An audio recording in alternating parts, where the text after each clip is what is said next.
लोग साथ डिस्कस करने वाले हैं और उम्मीद करते हैं सेट आप लोग को बहुत ही पसंद आएगा। और जो फ्रेंड चैनल पे पहली बार विजिट करें तो चैनल को सब्सक्राइब कर लीजिए और साथ में बेल आइकन को प्रेस करना नहीं भूलिएगा। ठीक है, चलिए तो स्टार्ट करते हैं हम लोग क्वेश्चन नंबर फर्स्ट। चलिए क्वेश्चन नंबर यहाँ पर फर्स्ट कहता है कि इस पेशवा के समय मराठा साम्राज्य का सर्वाधिक विस्तार हुआ, तो इसका राइट आंसर आपका डी हो जाएगा। बालाजी बाजीराव के समय जो है मराठा साम्राज्य का सर्वाधिक विस्तार हुआ था। इसका कार्यकाल कब से कब तक था? तो 1740 से 1761 याद रखिएगा। और इसको लोकप्रिय नाम भी है, नाना साहब के नाम से भी बालाजी बाजीराव जाना जाता है। चलिए ये रहा अगला प्रश्न, क्वेश्चन नंबर यहाँ पे 2 कहता है अंग्रेजों द्वारा सिंध विजय संपन्न हुआ था, तो कब हुआ था? इसका राइट आंसर आपका ए हो जाएगा। लॉर्ड एलनबरो के समय में हुआ था और इसका कार्यकाल याद रखिए 1842 से 44 तक था। ठीक है, चलिए आगे बढ़ते हम लोग अगले प्रश्न की तरफ। क्वेश्चन नंबर यहाँ पे 3 कहता है किस समाज सुधारक को भारत का मार्टिन लूथर कहा जाता है? तो इसका राइट आंसर आपका बी हो जाएगा। दयानंद सरस्वती को कहा जाता है, याद रखिए दयानंद सरस्वती को कहा जाता है। ठीक है, और उन्होंने वेदों की ओर लौटो नारा भी दिया था। क्वेश्चन नंबर यहाँ पर 4 कहता है कि अलवर्दी खां बंगाल का नवाब कब बना? तो इसका राइट आंसर आपका सी हो जाएगा। 1740 इसमें बंगाल का नवाब बना। इससे पहले अलवर्दी खां जो है 1739 में बिहार का सूबेदार बना था। ठीक है, चलिए आगे बढ़ते हम लोग अगले प्रश्न की तरफ। क्वेश्चन नंबर यहाँ पर 5 कहता है निम्नलिखित में से किसे पश्चिम भारत के पुनर्जागरण का जनक कहा जाता है? तो इसका राइट आंसर आपका डी हो जाएगा। एम जी रनाडे को जाना जाता है, एम जी रनाडे को जाना जाता है। आगे बढ़ते हम लोग अगले प्रश्न की तरफ। क्वेश्चन नंबर यहाँ पर 6 कहता है भारत की राजधानी को कलकत्ता से दिल्ली स्थानांतरण किसके समय में किया गया था? इसका राइट आंसर आपका फर्स्ट हो जाएगा। लॉर्ड हार्डिंग द्वितीय के समय में किया गया था। ठीक है, और ये कब किया गया था? तो याद रखिएगा 1911 ईस्वी में, 1911 ईस्वी में। ये रहा अगला प्रश्न, क्वेश्चन नंबर यहाँ पर 7 कहता है निम्नलिखित में कौन सुमेलित ने आपसे पूछा जा रहा है, इसमें कौन सा सुमेलित नहीं है? तो यहाँ पर देखा जाता है यहाँ पर डी आपका द लीडर जो है लीडर का संपादक या प्रकाशक जो गोपाल कृष्ण गोखले नहीं है बल्कि मदन मोहन मालवीय। याद रखिएगा द लीडर पत्रिका जो है इसके संपादक कौन है? मदन मोहन मालवीय। याद रखिए बाकी सभी आपके क्या है? सुमेलित है। ये रहा अगला प्रश्न, क्वेश्चन नंबर यहाँ पे 8 कहता है भारत में प्रथम रेलवे लाइन किस ब्रिटिश गवर्नर के समय बिछाई गई थी? तो इसका राइट आंसर आपका ये हो जाएगा। लॉर्ड डलहौजी के समय में बिछाया गया था। ठीक है, और ये कब बिछाया गया था? भी याद रखिए 16 अप्रैल 1853 ईस्वी को। कहाँ से कहाँ तक? तो बम्बई से थाने तक कितने किलोमीटर? तो 34 किलोमीटर। ठीक है, चलिए क्वेश्चन नंबर यहाँ पे 9 कहता है अहमदाबाद मिल मजदूर का आंदोलन कब हुआ था? तो इसका राइट आंसर आपका ई हो जाएगा। इनमें से कोई नहीं, अनुपयुक्त में से कोई नहीं। तो हुआ था कब? तो भी याद रखिएगा 1918 ईस्वी में, 1918 ईस्वी में हुआ था। और इसी आंदोलन में भूख हड़ताल का भी प्रयोग किया था। किस आंदोलन में? अहमदाबाद मिल मजदूर आंदोलन में ही भूख हड़ताल का प्रयोग किया गया था। ये भी याद रखिएगा। चलिए क्वेश्चन नंबर यहाँ पे 10 कहता मानव के लिए एक धर्म एक जाति और एक ईश्वर का नारा किसने दिया था? तो इसका राइट आंसर आपका बी हो जाएगा। नारायण गुरु ने दिया था। ठीक है, बढ़ते हम लोग अगले प्रश्न की तरफ। क्वेश्चन नंबर यहाँ पर 11 कहता है वह किसान आंदोलन जिसमें पहली बार सविनय अवज्ञा का प्रयोग किया गया था। तो इसका राइट आंसर आपका बी हो जाएगा। चंपारण सत्याग्रह। चंपारण सत्याग्रह कब हुआ था? तो 1917 में। और ये बिहार से रिलेटेड है। और ये किसके विरोध में हुआ था? तो चंपारण सत्याग्रह जो हुआ था ये 3 कटिया पद्धति के विरोध में चलाया गया। 3 कटिया पद्धति का मतलब होता है कि अगर आपके पास 20 कट्ठा तो उसमें 3 कट्ठा क्या उसमें बोना है? तो नील की खेती जबरदस्ती बोया जाता था। ठीक है, चलिए क्वेश्चन नंबर यहाँ पे 12 पे आता है अखिल भारतीय किसान सभा के प्रथम अध्यक्ष कौन थे? तो इसका राइट आंसर आपका डी हो जाएगा। स्वामी सहजानंद सरस्वती। याद रखिए स्वामी सहजानंद सरस्वती। आगे बढ़ते हम लोग अगले प्रश्न की तरफ। एक इनके द्वारा एक लिखा हुआ पत्रिका है हुंकार। याद रखिएगा क्या है? हुंकार नामक पत्रिका जो है स्वामी सहजानंद सरस्वती द्वारा पटना से प्रकाशित किया गया था। ये रहा अगला प्रश्न, क्वेश्चन नंबर यहाँ पे 13 कहता है महात्मा गांधी को किस व्यक्ति ने अर्धनग्न फकीर कहकर संबोधित किया था। तो आपको बताने इसके राइट आंसर कौन होंगे। तो यहाँ राइट आंसर आपका सी हो जाएगा, विंस्टन चर्चिल ने कहा था। ये रहा अगला प्रश्न, क्वेश्चन नंबर यहाँ पर 14 कहता है द्वितीय बौद्ध संगीति किसके शासन काल में आयोजित किया गया था। तो इसका राइट आंसर आपका बी हो जाएगा, काला शोक के। अब देखिए इसको याद रखने कि 4 हुआ था ना, 4 बौद्ध संगीति हुआ था, इसको ऐसे याद रखिएगा। अ का अक, अ का अक का मतलब अ से हो गया आपका क्या, अजातशत्रु, यानी प्रथम बौद्ध संगीति किसके शासन काल में होता था, अजातशत्रु का। उसके बाद का आ गया तो द्वितीय हो गया काला शोक, और उसके बाद फिर आ रहा उसके बाद मतलब अशोक हो गया, और लास्ट में का यानी कनिष्क। ठीक है, तो ऐसे याद रखिए। तो पहला कहाँ बौद्ध संगीति हुआ था, तो राजगिरी में।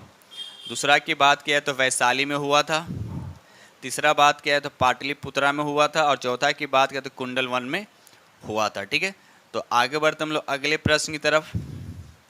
क्वेश्चन नंबर यहाँ 15 कहता है निम्नलिखित में कौन सुमेलित नहीं है, ये आपसे पूछा जा रहा है। तो यहाँ पर राइट आंसर आपका बी हो जाएगा, एल्बर्ट बिल जो है लॉर्ड लिटन के समय पास नहीं हुआ था। एल्बर्ट बिल जो है लॉर्ड लिटन के समय पास नहीं हुआ था, बल्कि लॉर्ड रिपन, याद रखिएगा, रिपन के समय काल में हुआ था। यानी एल्बर्ट बिल जो है लॉर्ड रिपन के काल में लाया गया था। लिटन के देखिए, लिटन और रिपन ध्यान रखिएगा, यानी रिपन के काल में लाया गया था, बाकी सभी आपके सुमेलित हैं। ये रहा अगला प्रश्न, क्वेश्चन नंबर आप 16 कहता है किस आंदोलन के दौरान ऑपरेशन जीरो आवर चलाया गया था। तो इसका राइट आंसर आपका सी हो जाएगा, भारत छोड़ो आंदोलन के समय चलाया गया था। किसके द्वारा चलाया था, अंग्रेजों द्वारा, याद रखिए, अंग्रेजों के द्वारा चलाया गया था। आगे बढ़ते हम लोग अगले क्वेश्चन नंबर यहाँ पर 17 कहता है किस व्यक्ति ने जलियांवाला बाग हत्याकांड को जानबूझकर की गई हत्या कहकर संबोधित किया था। तो इसका राइट आंसर आपका बी हो जाएगा, C.F. एंड्रयूज ने कहा था, C.F. एंड्रयूज ने कहा था। आगे बढ़ते हम लोग अगले प्रश्न की तरफ। ये रहा अगला प्रश्न, क्वेश्चन नंबर यहाँ पर 18 कहता है भारत दुर्दशा पुस्तिका के लेखक कौन है। तो इसका राइट आंसर आपका फर्स्ट हो जाएगा, भारतेंदु हरिश्चंद्र, याद रखिएगा, भारतेंदु हरिश्चंद्र। अगर वही हम बात करते हैं भारत भारती के लेखक कौन है, तो मैथिली शरण गुप्त, याद रखिएगा। सोजे वतन के लेखक कौन है, तो प्रेमचंद्र। ठीक है, चलिए आगे बढ़ते हम लोग अगले प्रश्न की तरफ।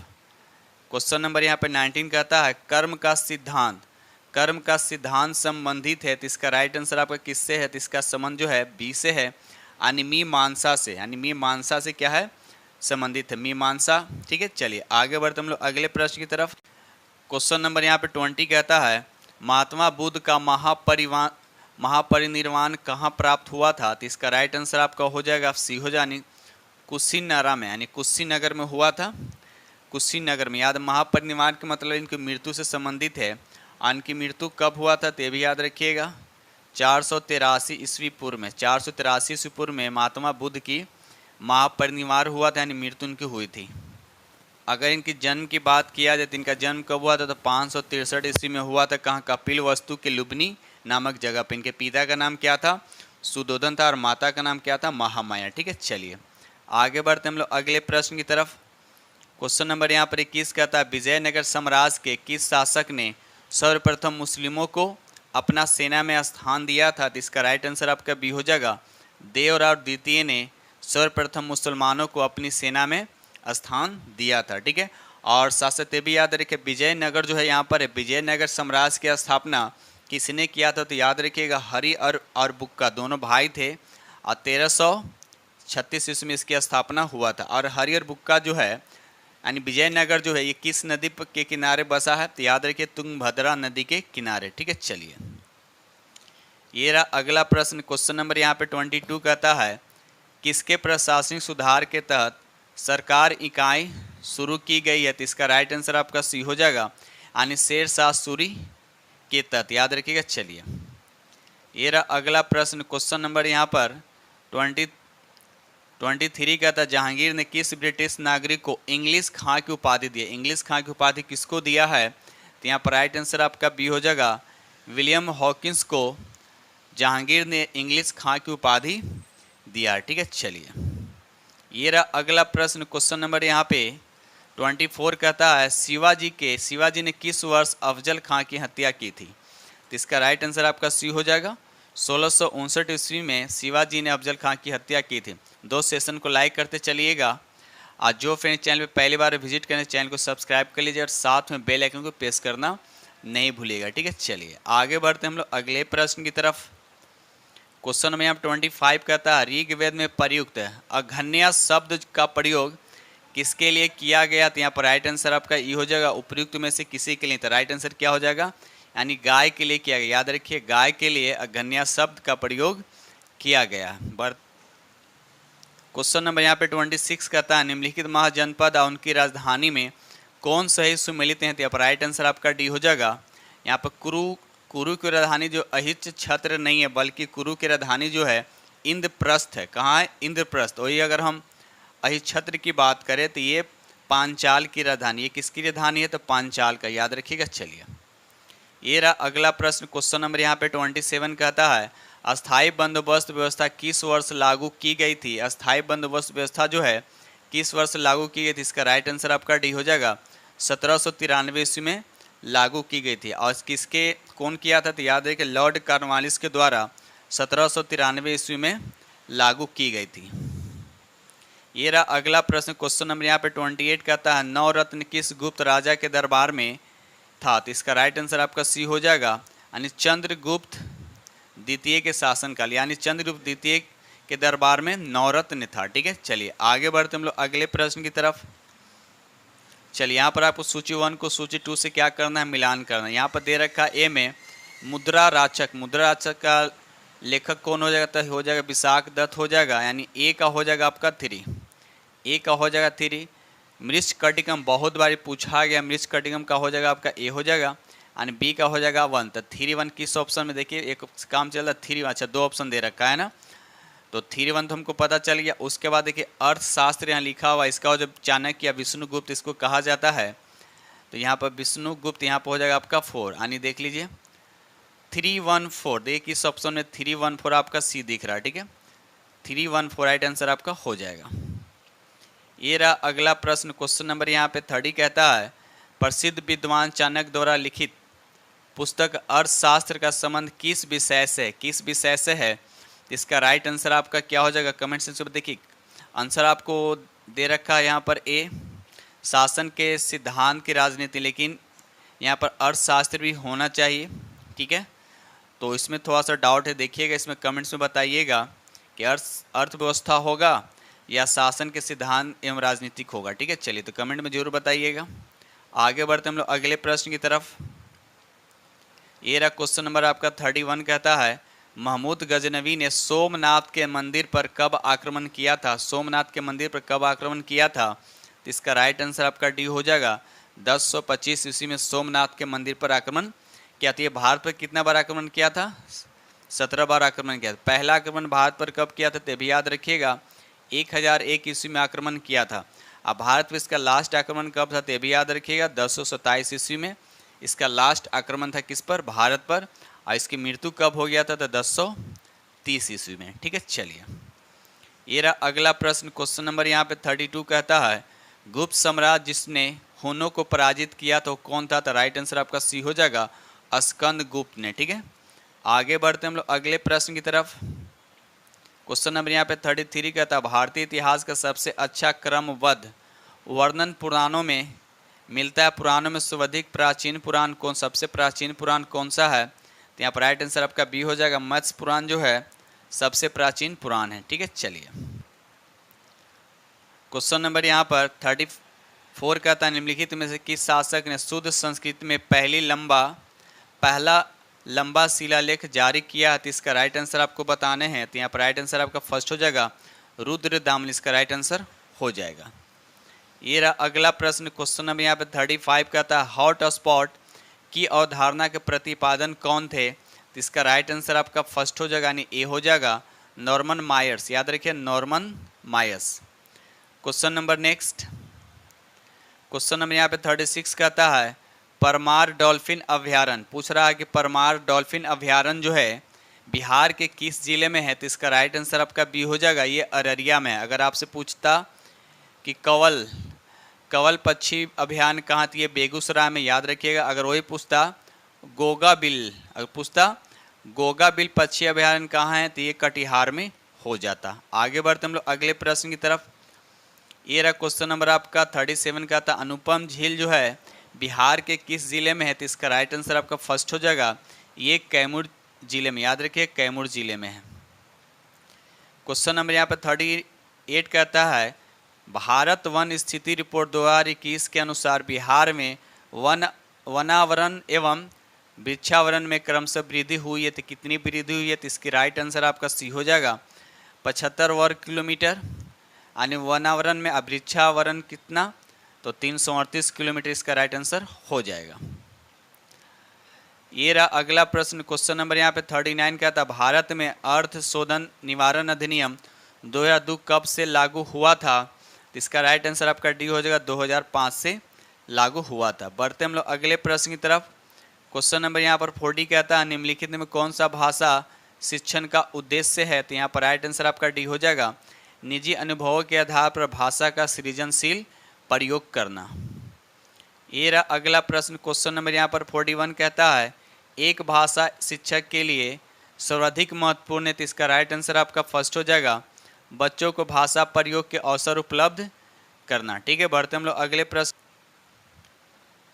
क्वेश्चन नंबर यहाँ पे 42 कहता है, प्राथमिक कक्षाओं में रोल प्ले जिसको भूमिका निर्वाह कहते हैं का उद्देश्य होना चाहिए, इसका क्या उद्देश्य होना चाहिए, इसका राइट आंसर आपका सी होगा, विभिन्न संदर्भों में भाषा प्रयोग के अवसर प्रदान करना। आगे बढ़ते हम लोग अगले प्रश्न की तरफ। क्वेश्चन नंबर यहाँ पर 43 कहता है, कहानी, कविता, गीतों और नाटकों के माध्यम से बच्चे क्या होते हैं, तो इसका राइट आंसर आपका सी हो जाएगा, अपनी सांस्कृतिक धरोहर से क्या होते हैं, जुड़ते हैं। ये 4 कहता है, हाथियों के विषय में नीचे दिए गए कौन सा कथन आपका सही ये बताना है, तो इसका राइट आंसर आपका बी हो जाएगा, 3 महीनों के हाथी के बच्चे का भार सामान्यतः लगभग 2 क्विंटल होता है, ये आपका स्टेटमेंट सही है। क्वेश्चन नंबर 45 कहता है, हाल ही में किसे विश्व बैंक का मुख्य अर्थशास्त्री नियुक्त किया गया, तो इसका राइट आंसर आपका बी हो जाएगा, इंद्रमिल गिल को नियुक्त किया गया। अगर वहीं बात करते हैं रुचिरा कंबोज को, तो ये कौन है, तो ये संयुक्त राष्ट्र में भारत का राजदूत हैं। अजय बंगा की अगर बात करते हैं तो ये विश्व बैंक के क्या है, अभी अध्यक्ष हैं। ये रहा अगला प्रश्न, क्वेश्चन नंबर यहाँ पर 46 कहता है, भारत के पहले मानव यात्री ड्रोन का क्या नाम रखा गया था, इसका राइट आंसर आपका फर्स्ट हो जाएगा, उसे वरुण नाम रखा गया था। ये रहा अगला प्रश्न, क्वेश्चन नंबर यहाँ पर 47 कहता है, हाल ही में किस विभाग द्वारा जागृति शुभाकरण को लॉन्च किया गया है, तो इसका राइट आंसर आपका सी हो जाएगा, उपभोक्ता मामलों के विभाग। ठीक है, चलिए बढ़ते हम लोग अगले प्रश्न की तरफ। चलिए यहाँ पर आपको बताना है 48 में नाटो शिखर सम्मेलन के संबंध में निम्नलिखित में कौन सा कथन आपका सही नहीं है, आपसे पूछा जा रहा है। तो स्टेटमेंट देख लेते, नाटो शिखर सम्मेलन 2022 का आयोजन मैड्रिड स्पेन में किया गया था, ये भी सही है। वर्ष 2022 का सम्मेलन 32वां संस्करण था, ये भी आपका राइट है। और ये कहता है कि 2023 में नाटो शिखर सम्मेलन का आयोजन लुथियानिया में किया जाएगा, तो ये भी राइट है। तो आंसर आपका सभी होंगे। तो यहाँ पर देख लिया जाए ऑप्शन क्या होगा, तो ऑप्शन यहाँ पर क्या हो जाए, आपके ई हो जाए, उपयुक्त में से कोई नहीं, क्योंकि सभी का सभी यहाँ पर सही है। आगे बढ़ते हम लोग अगले प्रश्न की तरफ। क्वेश्चन नंबर यहाँ पर 49 कहता है, हाल ही में बिहार सरकार ने किस नदी पर भारत के सबसे ऊंचे रबर डैम का निर्माण किया है, तो इसका राइट आंसर आपका सी हो जाएगा, फल्गु नदी पे। फल्गु नदी कहाँ, तो ये गया में है, कहाँ है, तो गया में। ठीक है, चलिए बढ़ते हैं हम लोग अगले प्रश्न की तरफ। क्वेश्चन नंबर यहाँ पर 50 कहता है, जैव उर्वरकों के बजाय रासायनिक उर्वरकों का उपयोग करने से निम्नलिखित में से क्या नुकसान होता है, तो इसका राइट आंसर आपका ये हो जाए, उपयुक्त में से एक से अधिक। पहली बात है उच्च लागत होगा और पर्यावरण प्रदूषण होगा। ठीक है, तो राइट आंसर पर क्या होगा, उपयुक्त में से एक से क्या होंगे, अधिक हो जाएंगे। आगे बढ़ते हम लोग अगले प्रश्न की तरफ। क्वेश्चन नंबर यहाँ पर 51 कहता है, उस प्रक्रिया का क्या नाम है जिसके द्वारा डीएनए को आरएनए में बदला जाता है, तो उसका राइट आंसर आपका ये हो जाएगा, ट्रांसक्रिप्शन उसको बोलते हैं। क्या बोलते हैं हम लोग, ट्रांसक्रिप्शन बोलते हैं। ये रहा अगला प्रश्न, क्वेश्चन नंबर यहाँ पर 52 कहता है वह कौन सी प्रक्रिया जिसके द्वारा नई प्रजातियां उत्पन्न होती है। तो इसका राइट आंसर आपका ए हो जाएगा, प्रजातिकरण उसको हम कहते हैं। ये रहा अगला प्रश्न, क्वेश्चन नंबर यहाँ पर 53 कहता है कौन सा पोषक तत्व एक प्रकार का कार्बोहाइड्रेट है जिसे मनुष्य द्वारा पचाया नहीं जा सकता और फलों, सब्जियों और साबुन अनाज में पाया जाता है। तो इसका राइट आंसर आपका ए हो जाएगा, जिसको बोलते हैं हम लोग फाइबर बोलते हैं। क्या बोलते हैं? फाइबर बोलते हैं। तो फाइबर एक प्रकार के क्या कार्बोहाइड्रेट होता है जो मानव शरीर में पाचन एंजाइमों द्वारा नहीं तोड़ा जा सकता। ठीक है, चलिए आगे बढ़ते हम लोग अगले प्रश्न की तरफ। क्वेश्चन नंबर यहाँ पर 54 कहता है लाल रक्त कोशिकाओं के उत्पादन के लिए कौन सा पोषक तत्व महत्वपूर्ण है। तो यहाँ पर राइट आंसर आपका ई हो जाएगा, उपयुक्त में से कोई नहीं होगा। तो लाल रक्त में क्या होता है? आयरन होता है। याद रखिएगा, आयरन ही लोहा आवश्यक खनिज होते हैं। ठीक है, और आयरन की कमी से क्या होता है? एनीमिया रोग होता है। और आयरन अच्छे आहार स्रोत जैसे रेड मीट हो गया, मछली हो गया, बीन्स हो गया, दाल हो गया, पालक, ये सब में पाए जाते हैं। क्वेश्चन नंबर यहाँ पर 55 कहता उस जोड़ का क्या नाम है जो 3 तलों में गति में सहायक होता है। तो इसका राइट आंसर आपका फर्स्ट हो जाएगा, बॉल और सॉकेट जॉइन। याद रखिए, बॉल एंड सॉकेट जॉइन। ये रहा अगला प्रश्न, क्वेश्चन नंबर 56 कहता है मच्छरों को नियंत्रित करने के लिए इस्तेमाल में की जाने वाली कीटभक्षी मछली कौन सा है। तो यहाँ पर राइट आंसर आपका याद रखिए ये बी हो जाएगा, गंगबुसिया मछली जो है एक प्रकार का क्या है? कीटभक्षी मछली। ये क्या करता है? ये मच्छरों के लार्वा को क्या कहा जाता है? ये खा जाती है। ठीक है, चलिए क्वेश्चन नंबर 57 कहता है केंद्रीय रिक्तिका जो केवल पादप कोशिकाओं में पाई जाती है इसका कार्य क्या है। तो याद रखिए इसका राइट आंसर आपका सी हो जाएगा, पानी और अन्य पदार्थों को संचित करते। राइट आंसर आपका क्या हो जाएगा? सी हो जाएगा। ठीक है, चलिए बढ़ते हम लोग अगले प्रश्न की तरफ। क्वेश्चन नंबर यहाँ पर 58 कहता है जीनेटिक निम्न से किसका अध्ययन है। जीनेटिक निम्न से किसका अध्ययन है? तो राइट आंसर आपका डी हो जाएगा, अनुवांशिकता का अध्ययन। याद रखिए अनुवांशिकता का अध्ययन किया जाता है। आगे बढ़ते हम लोग अगले प्रश्न की तरफ। क्वेश्चन नंबर 59 कहता है प्रकाश वर्ष मात्रक किसका। तो सिंपल सा क्वेश्चन है, तो ये दूरी का मात्रक। राइट आंसर आपका क्या हो जाएगा? बी हो जाएगा। ये अगला क्वेश्चन कहता है जब दो वस्तु एक भारी और एक हल्की को जमीन के ऊपर समान ऊंचाई, लिखा हुआ समान ऊंचाई से गिराई जाती है तो कौन सी वस्तु पहले जमीन पर पहुंचेगी। देखिए निर्वात दे रखा है, तो निर्वात में चाहे भारी हो या हल्का हो और दोनों समान ऊंचाई पर होंगे तो दोनों एक साथ गिरेंगे, दोनों एक साथ जमीन पर गिरेंगे। तो यहाँ पर राइट आंसर आपका क्या हो जाएगा? डी हो जाएगा, उपयुक्त में से कोई नहीं। राइट आंसर क्या होगा? डी यानी उपयुक्त में से कोई, क्योंकि दोनों जब निर्वात में गिरेंगे चाहे हल्का हो या भारी उस पर डिपेंड नहीं करता, बस दोनों एक साथ गिरेंगे। ठीक है, चलिए क्वेश्चन नंबर यहाँ पर 61 कहता है रेफ्रिजरेटर कैसे काम करता है। इसका राइट आंसर आपका बी हो जाएगा, रेफ्रिजरेटर के अंदर से गर्मी निकाल कर और उसे बाहर स्थानांतरित करके। ये रहा क्वेश्चन नंबर आपका 62 कहता है प्रकाश तरंग किस प्रकार की तरंगे है। तो इसका राइट आंसर आपका बी हो जाएगा, विद्युत चुम्बकीय तरंग। विद्युत चुम्बकीय तरंग, और इसका स्पीड वही होता है जो प्रकाश का लाइट होता है एंड प्रकाश का स्पीड होता है। ठीक है, आगे बढ़ते हम लोग अगले प्रश्न की तरफ। क्वेश्चन है यहाँ पर 63 कहता है अल्ट्रासाउंड तरंगों की आवृत्ति रेंज आपसे पूछा जा रहा था। यहाँ पर राइट आंसर आपका सी हो जाएगा, 20,000 हर्ट्ज से 1 मिलियन हर्ट्ज के बीच होता है किसका। तो अल्ट्रासाउंड तरंग की आवृत्ति। ये रहा अगला प्रश्न, क्वेश्चन नंबर यहाँ पर 64 कहता है निम्नलिखित में से कौन सा उपकरण विद्युत ऊर्जा को यांत्रिक ऊर्जा में बदलता है, यानी इलेक्ट्रिकल एनर्जी को मैकेनिकल एनर्जी में क्या करता है? कन्वर्ट करता है। तो उसको बोलते हैं हम लोग मोटर। जनरेटर का काम क्या है? ये मैकेनिकल एनर्जी को इलेक्ट्रिकल एनर्जी में कन्वर्ट करता है। ठीक है, और ट्रांसफार्मर का क्या है? वोल्टेज को क्या करता है? वोल्टेज को घटाना और बढ़ाना इसका काम है। ठीक है, चलिए क्वेश्चन नंबर 65 कहता है निम्नलिखित में से कौन सा कारक नहीं है जो एक माध्यम में ध्वनि की गति को प्रभावित करता है। तो यहाँ पर राइट आंसर आपका बी हो जाएगा, चुंबकीय क्षेत्र की ताकत। ठीक है, चलिए ये रहा अगला प्रश्न, क्वेश्चन नंबर यहाँ पर 66 कहता है सामान्य शरीर में सर्वाधिक पाए जाने वाला तत्व निम्नलिखित में से कौन सा। तो याद रखिएगा मानव शरीर में सबसे ज़्यादा मात्रा में कौन से तत्व पाए जाते हैं? तो ऑक्सीजन पाया जाता है। कितना? ये लगभग 65% के आसपास पाया जाता है। ये रहा अगला प्रश्न, क्वेश्चन नंबर यहाँ पर 67 कहता है कॉस्मिक किरणें क्या थे। कॉस्मिक किरणें हो जाएगा आपका ये आवेशित भी होता है, आवेशित कण भी होता है, अनावेशित कण भी होता है। तो राइट आंसर पर क्या हो जाएगा, यहाँ पर ई हो जाएगा। बढ़ते हम लोग अगले प्रश्न की तरफ। क्वेश्चन नंबर यहाँ पर 68 कहता है आधुनिक आवर्त सारणी के किसी वर्ग में ऊपर से नीचे आने पर परमाणु की त्रिज्या के मान में क्या परिवर्तित होता है। तो याद रखिए वो क्या होता है, बढ़ जाता है। क्या होता है, बढ़ जाता है। आगे बढ़ते हम लोग अगले प्रश्न की तरफ।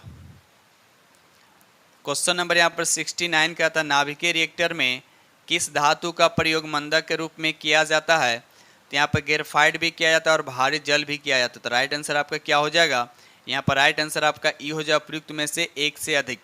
और नियंत्रक क्षार के रूप में बोरोन और कैडमियम का यूज किया जाता है। क्वेश्चन नंबर यहाँ पे 70 कहता है निम्न में से कौन सा तत्व सर्वाधिक वैद्युत धनात्मक प्रदर्शित करता है। तो इसका राइट आंसर आपका सी हो जाएगा, फ्रांसियम जो है ये सर्वाधिक वैद्युत धनात्मक प्रदर्शित करता है। क्वेश्चन नंबर यहाँ पे 71 कहता है निम्न में से किसका पीएच मान 7 होता है। तो याद रखिएगा उदासीन विलयन का पीएच मान क्या होता है, 7 होता है। क्षारीय का क्या होता है, 7 से ज़्यादा होता है। और अम्लीय का क्या होता है, 7 से कम होता है पीएच मान। ये क्वेश्चन नंबर यहाँ पे 72 कहता है वनस्पति घी के निर्माण में कौन सी गैस प्रयुक्त होती है। इसका राइट आंसर आपका ए हो जाएगा, यानी हाइड्रोजन यूज होता है। इस प्रोसेस जिस प्रोसेस से वनस्पति घी का निर्माण होता है उस प्रोसेस को बोलते हैं हाइड्रोजनीकरण कहते हैं। ठीक है, ये रहा अगला प्रश्न। क्वेश्चन नंबर यहाँ पे 73 कहता है स्विमिंग पूल के पानी को स्वच्छ मतलब साफ रखने के लिए निम्नलिखित में से किसका प्रयोग किया जाता है। तो इसका राइट आंसर आपका डी हो जाए, यानी क्लोरीन का उपयोग किया जाता है। बढ़ते हम लोग अगले प्रश्न। क्वेश्चन नंबर यहाँ पे 74 कहता है निम्नलिखित में से राष्ट्रपति के द्वारा अपने कार्यपालिका शक्ति का प्रयोग किया जाता है। तो इसका राइट आंसर आपका सी हो जाएगा, अपने अधीनस्थ अधिकारियों के सहयोग से किया जाता है। आगे बढ़ते हम लोग अगले प्रश्न की तरफ। क्वेश्चन नंबर यहाँ पर 75 कहता है भारतीय संविधान में मौलिक अधिकारों की अवधारणा की निम्नलिखित में से किस देश के संविधान से लिया गया है। तो इसका राइट आंसर आपका बी हो जाएगा, ये संयुक्त राज्य अमेरिका से लिया गया है। 21 भाग किस में आता है, ये भाग 3 में आता है। और अनुच्छेद 12 से कितना, तो 12 से 35 याद रखिएगा। चलिए आगे बढ़ते हम लोग अगले प्रश्न की तरफ।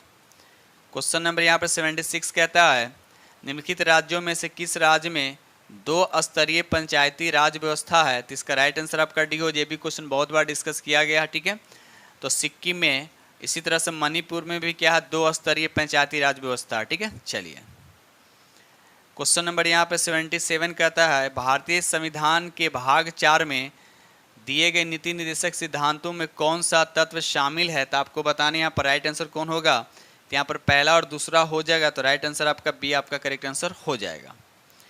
ये रहा अगला प्रश्न। क्वेश्चन नंबर यहाँ पर 78 कहता है भारतीय संसद बनती है, यानी भारतीय संसद जो बनती है तो उसमें कौन कौन से होते हैं। तो यहाँ पर राइट आंसर आपका डी हो जाएगा, लोकसभा, राज्यसभा और भारत के राष्ट्रपति। ठीक है, बढ़ते हम लोग अगले प्रश्न की तरफ।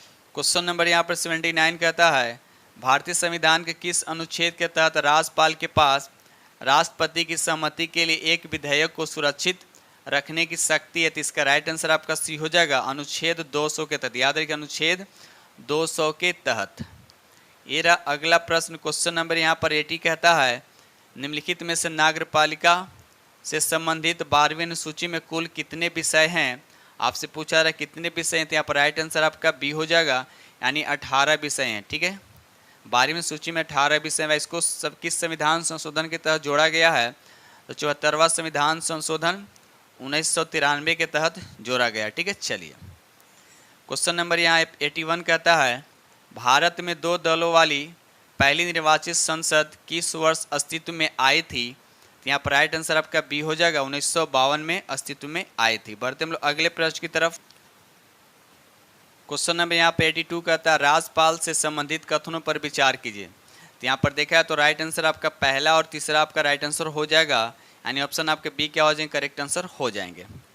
ये रहा अगला प्रश्न। क्वेश्चन नंबर यहाँ पे 83 कहता है उच्चतम न्यायालय की व्यवस्था के अनुसार निजी भवनों के ऊपर राष्ट्रीय झंडे को फहराना डैश दे रखा के तहत एक नागरिक मौलिक अधिकार है। तो इसका राइट आंसर आपका बी हो जाएगा, संविधान के अनुच्छेद 19 के ए के तहत। ठीक है, चलिए ये रहा अगला प्रश्न। क्वेश्चन नंबर यहाँ पर 84 कहता है किस संविधान संशोधन द्वारा संविधान में यह प्रावधान किया गया है कि मंत्रिपरिषद में प्रधानमंत्री सहित मंत्रियों की कुल संख्या लोकसभा की कुल संख्या का 15% से अधिक नहीं हो सकती है। तो इसका राइट आंसर आपका फर्स्ट हो जाएगा 91वें संविधान संशोधन के तहत। 91वें संविधान संशोधन कब हुआ था? तो ये 2003 में हुआ था, याद रखिएगा। चलिए आगे बढ़ते हम लोग अगले प्रश्न की तरफ। क्वेश्चन नंबर 85 कहता है संविधान सभा के प्रारूप समिति में कुल कितने सदस्य शामिल हुए थे, यानी कितने सदस्य शामिल थे? तो इसका राइट आंसर आपका सी होगा, यानी 7 सदस्य इसमें शामिल थे। ये रहा अगला प्रश्न। क्वेश्चन नंबर यहाँ पर 86 कहता है निम्नलिखित में से किस अनुच्छेद में यह स्पष्ट किया गया है कि धन विधेयक राष्ट्रपति की पूर्व सहमति से ही संसद में प्रस्तुत किया जा सकता है? तो किस अनुच्छेद के तहत? तो यहाँ पर राइट आंसर हो जाएगा आपका डी हो जाएगा, अनुच्छेद 117 के तहत। याद रखिए अनुच्छेद 117 के तहत याद रखिए धन विधेयक राष्ट्रपति के पूर्व सहमति से ही संसद में प्रस्तुत किया जा सकता है। चलिए क्वेश्चन नंबर यहाँ पर 87 कहता है आपको बताने यहाँ पर कि पंचायती राज के संदर्भ में कौन सा कथन यहाँ पर आपका गलत है। तो यहाँ पर देखा है तो राइट आंसर आपका बी हो जाए, 11वीं अनुसूची में कुल 12 विषय। तो ये गलत है, 11वीं अनुसूची में कुल 12 विषय नहीं है बल्कि 29 विषय हैं। आइए 12 विषय किस में है? तो अनुच्छेद 12 में, अनुसूची 12 में। याद रखिएगा अनुसूची 12 में 18 विषय हैं, लेकिन अगर आपसे पूछा रहा है कि 11वीं अनुसूची में कितने विषय होते हैं तो 29 होते हैं, लेकिन आपसे गलत पूछ रहा है तो इसलिए राइट आंसर आपका बी हो जाएगा। क्वेश्चन नंबर यहाँ पर 88 कहता है निम्नलिखित में किस इस्पात संयंत्र की स्थापना चौथी पंचवर्षीय योजना के दौरान हुआ था? तो इसका देखिए कौन कौन हुआ था। तो विशाखापट्टनम इस्पात हुआ था। तो यहाँ देखिए ऑप्शन में कहाँ पर दे रखा है, तो ऑप्शन देख लिया जाए यहाँ पर। तो यहाँ राइट आंसर आपका बी हो जाएगा, विशाखापट्टनम इस्पात संयंत्र। ठीक है, याद रखिएगा। चलिए आगे बढ़ते हम लोग अगले प्रश्न की तरफ। चलिए क्वेश्चन नंबर 89 कहता है भारत में राष्ट्रीय आय की गणना निम्नलिखित में से किसके द्वारा की जाती है? तो इसका राइट आंसर आपका सी हो जाएगा, केंद्रीय सांख्यिकी संगठन के द्वारा की जाती है। और एक केंद्रीय सांख्यिकी का मुख्यालय क्या है? तो नई दिल्ली में है। अगर इसकी स्थापना की बात किया जाए तो 2 मई 1951 में इसकी स्थापना हुई थी। ये रहा अगला प्रश्न। क्वेश्चन नंबर यहाँ पे 90 कहता है भारतीय अर्थव्यवस्था का प्रमुख लक्षण निम्नलिखित में कौन सा है? तो यहाँ पर राइट आंसर आपका बी हो जाए, मिश्रित अर्थव्यवस्था। याद रखिएगा मिश्रित अर्थव्यवस्था। क्वेश्चन नंबर यहाँ पे 91 कहता है केंद्रीय बजट के अनुसार चालू वित्त वर्ष 2023-24 के लिए कृषि ऋण लक्ष्य रखा गया, यानी कृषि ऋण लक्ष्य कितना है? तो यहाँ पर राइट आंसर आपका बी हो जाएगा, 20 लाख करोड़ रुपया। याद रखिए 20 lakh crore rupees. Question number यहाँ पे 92 कहता है कि माउंट कोयोबो स्थित है, तो ये कहाँ स्थित है? तो इसका राइट आंसर आपका डी हो जाएगा, ये दक्षिण अंडमान में स्थित। याद रखिए दक्षिण अंडमान में स्थित है और इसकी ऊंचाई की बात किया तो 460 मीटर इसकी ऊंचाई है। क्वेश्चन नंबर यहाँ पे 93 कहता है कि निम्नलिखित में कौन सा जलप्रपात राजस्थान में स्थित है? तो इसका राइट आंसर आपका बी हो जाएगा, दूध सागर स्थित नहीं है, राजस्थान में स्थित नहीं। तो यहाँ पर दूध सागर जलप्रपात जो है ये राजस्थान में स्थित नहीं, बल्कि दूध सागर जलप्रपात जो है ये गोवा में है। किस नदी पे है? तो ये मांडवी नदी पे स्थित है। ठीक है, बाकी अगर चुलिया या बिहार अगर जलप्रपात की बात करें तो ये सब कहाँ है? राजस्थान में है। क्वेश्चन नंबर यहाँ पे 94 कहता है गिरना सिंचाई परियोजना किस राज्य में है? तो ये याद रखिए गिरना सिंचाई परियोजना जो है ये आपका डी हो जाएगा, उपयुक्त में से कोई नहीं। उपयुक्त में से कोई नहीं है कहाँ? तो गिरना सिंचाई परियोजना जो ये महाराष्ट्र में। कहाँ है? महाराष्ट्र में। और किस नदी पे? तो गिरना नदी पे है। क्वेश्चन नंबर यहाँ पे 95 कहता है जवाई तथा सुकड़ी किसकी सहायक नदी है? तो इसका राइट आंसर आपका ये हो जाए, उपयुक्त में से किसी का नहीं। यानी जवाई सुकड़ी जो है ये लूनी की सहायक नदी। याद रखिएगा जवाई और सुकड़ी जो नदी है ये लूनी की सहायक नदी है, जवाई और सुकड़ी। क्वेश्चन नंबर यहाँ पे 96 कहता है कोयम्बटूर एवं कोच्चि को कौन सा दर्रा जोड़ता है? तो यहाँ पर राइट आंसर आपका बी हो, यानी पालघाट दर्रा जो है कोयम्बटूर और कोच्चि को जोड़ता है। अगर वही हम बात करें थाल घाट जो है ये नासिक और मुंबई को जोड़ता है। वही अगर हम बात करें भोर घाट जो है ये मुंबई और पुणे को जोड़ता है। ये रहा अगला प्रश्न, क्वेश्चन नंबर 97 कहता है निम्नलिखित में से कौन सी ठंडी जलधारा का उदाहरण है। तो यहाँ पर राइट आंसर आपका सी हो जाएगा। हम्बोल्ट जो है ठंडी जलधारा का उदाहरण है। अगर वही हम बात करते हैं सुसीमा और क्यूरोसियो, ये जो है प्रशांत महासागर की गर्म जलधारा है। और इरमिंजर अगर हम बात करते हैं तो ये अटलांटिक महासागर की गर्म जलधारा। ठीक है, चलिए बढ़ते हम लोग अगले प्रश्न की तरफ। चलिए क्वेश्चन नंबर यहाँ पे 98 कहता है किस देश को वनों का देश के उपनाम से जाना जाता है। तो यहाँ पर राइट आंसर आपको बताने हैं। तो यहाँ पर राइट आंसर आपका बी यानी कांगो को जो है वनों का देश के उपनाम से जाना जाता है। क्वेश्चन नंबर यहाँ पे 99 कहता है निम्नलिखित में से कौन वलित पर्वत का उदाहरण नहीं है। इसमें से कौन जो है वलित पर्वत का उदाहरण नहीं है। तो यहाँ पर राइट आंसर आपका ये हो जाएगा पारसनाथ जो है ये वलित पर्वत का उदाहरण नहीं है, बल्कि ये किसका था अपशिष्ट पर्वत का उदाहरण। इसके साथ साथ नीलगिरी और सतपुरा की पहाड़ी भी जो ये अपशिष्ट पर्वत का उदाहरण है। अगर वही हम बात करते हैं आल्प्स और हिमालय और नीलगिरी पहाड़ी जो है ये वलित पर्वत का उदाहरण है।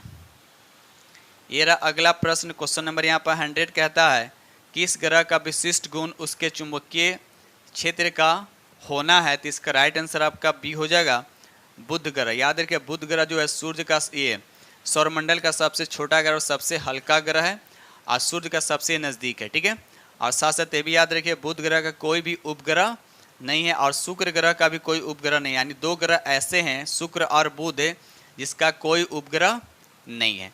तो इस तरह से हमने आप लोग के साथ 100 MCQ डिस्कस किया हूँ और उम्मीद करता हूँ कि ये सेशन आप लोग को बहुत ही पसंद आएगा। अगर पसंद आए तो प्लीज़ लाइक ज़रूर कीजिएगा और जो फ्रेंड इस चैनल पर पहली बार विजिट कर रहे हैं तो चैनल को सब्सक्राइब कीजिएगा और साथ में बेल आइकन को प्रेस करना नहीं भूलिएगा। तो इसी के साथ में वीडियो करते हैं समाप्त और मिलते हैं आप लोग से नेक्स्ट वीडियो में। तब तक के लिए थैंक यू वेरी मच।